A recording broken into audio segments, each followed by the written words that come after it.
Hey, good morning. This is Tamra here from Kentucky Mama.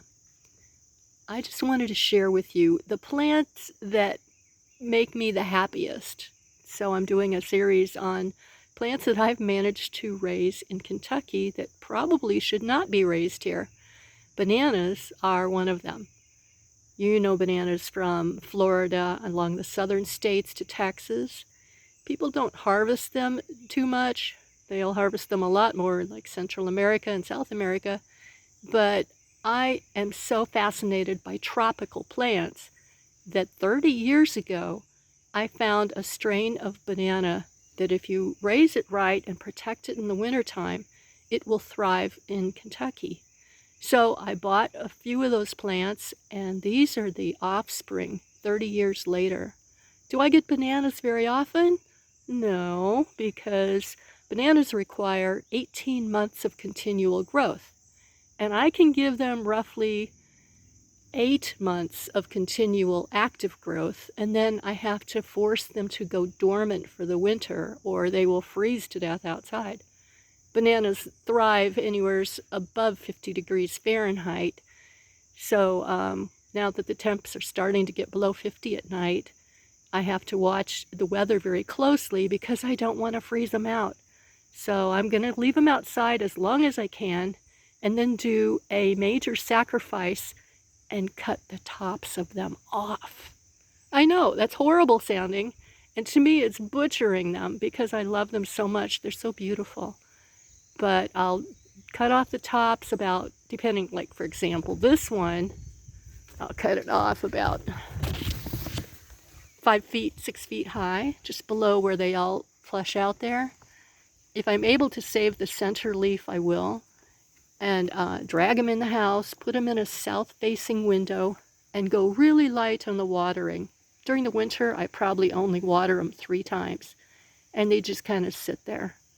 The temps are colder. I don't let it freeze in my south-facing room, but they don't really actively grow. So you can see the havoc that would wreak on trying to form bananas from this plant. But I love the leaves. I love watching them shoot out one by one at the top and unfurl, and they just do it all summer long. It takes about a month to get them to actively start growing once I drag them out in the springtime. But then I'm rewarded with those beautiful leaves all summer. Now, about once every other year, I will have a plant that actually produces bananas. Now, back when, like I said, 18 months it takes to raise them, to get bananas to mature on them. Back when I lived in a house with my family that had 18-foot tall windows on the south side, I had bananas in my living room. And I remember a dinner party where a stalk of bananas was leaning over the dinner party with a few ripe bananas. And I remember reaching up and we cut down some of the bananas and shared them among our guests. I don't think they'll forget, because I certainly don't forget. It was one of those wonderful, magical moments of, she has bananas growing in her living room, and we even ate one, and it was so sweet and so wonderful. So to me, bananas are magical. And here's one cluster as you enter my deck area. And then here's another cluster. I'm slowly trimming this one back because the lower leaves are turning yellow because it's getting colder at night. But yeah, these guys are more like 10 feet tall. So I'm going to have to do some major cutting on them. Yeah, those are my bananas.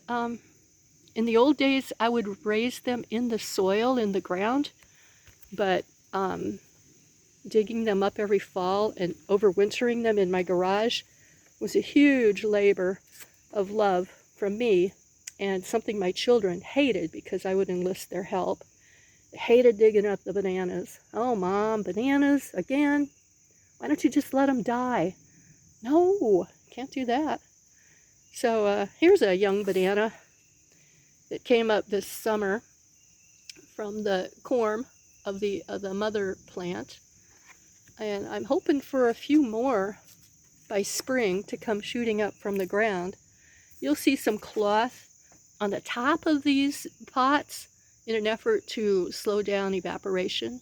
And I had them on an irrigation system this summer, but I'm slowly letting them dry out a little bit so that I can drag them into the house without breaking my back. But yeah, that's what they look like. Maybe next spring I'll have some small shoots coming up and I can share those with you. Now the leaves, you can actually cut these leaves and use them to wrap up Indonesian dishes, you know, food with rice and so on, or some pork and rice meals, for example, into small bundles and tie them with like white cotton string and then steam them. They do that in a lot of countries. It just adds a lovely flair to your food, a nice flavor profile. But also I've been in 37 countries so far, and a lot of times they will just cut the leaves off and use them as plates. Cut them in squarish pieces, use them as plates. Biodegradable. Yeah, so I've tried that a couple of times, but mostly I just love looking at them. So, bananas in Kentucky, who would have thought?